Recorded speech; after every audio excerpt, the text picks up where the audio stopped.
Sürecekli film. 1. bölüm. 2. bölüm. Yarı final. Ve finalden oluşacak. Ama fragmanı yok. Çünkü bu bir film. Başlayalım.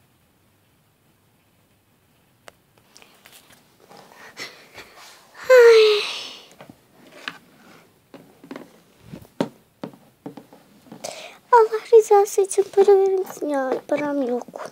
Üzgünüm. Rızası için para verir misiniz? Ya canım. Ne olursun üzülme ama param yok ya. Yanım bozuk şimdi. Allah rızası için para verir misiniz?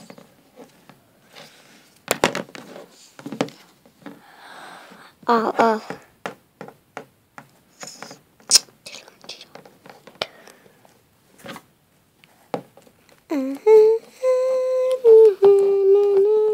Allah rızası için para verir misiniz? Yok. Param yok. Parama bozuğum yok. Yani 5 lira falan da veremeyeceğim için.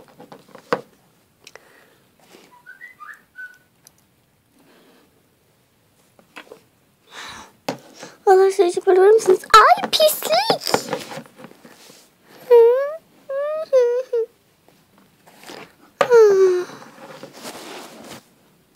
Allah rızası için para verir misiniz? Boy.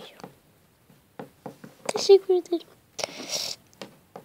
Allah rızası için para verir misiniz? Ay Keloğlan. Sana mı para vereceğim ben? Pislik herif. Neyse bugünlük bu kadar yeter. Birazcık da zamanlıkta çalışayım.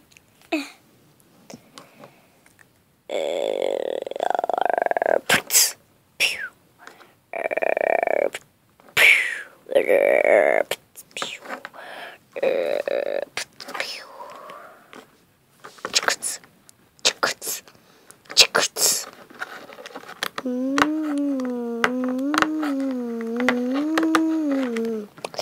Neyse bugünlük işimiz bitti. Eve gidelim. 2 katlı evi duyuyoruz zaten. Ay, güzel evim Allah'a şükür. Güzel alt katta oturuyor. Evet, ben az önce borç vermeyen kadındı. Bu evin 2. katında oturuyor işte. Durun size içini göster. İşte burası o kadının zemini. Zor zar çekiyorum. Evet, burada güzel bir çekmecesi var. Bu yanda da çay içmek için arka bir ayna ve şirin çaylar var. Bakın burada da güzel bir halı döşemesi var. Benim evimde de zaten benim evimde burası bakın.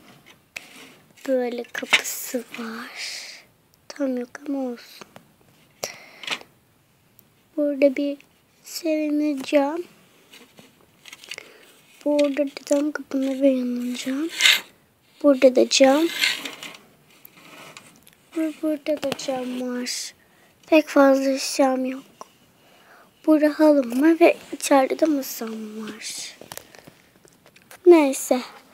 Bugünlük bu kadar yeter. Biraz uyuyayım ben. Hadi güzel kızım. Evet, çirkin bir lanette oturabilirsin. Ama sen ondan daha güzelsin.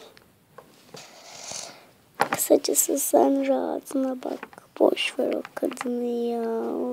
Zaten çirkin kattı ya.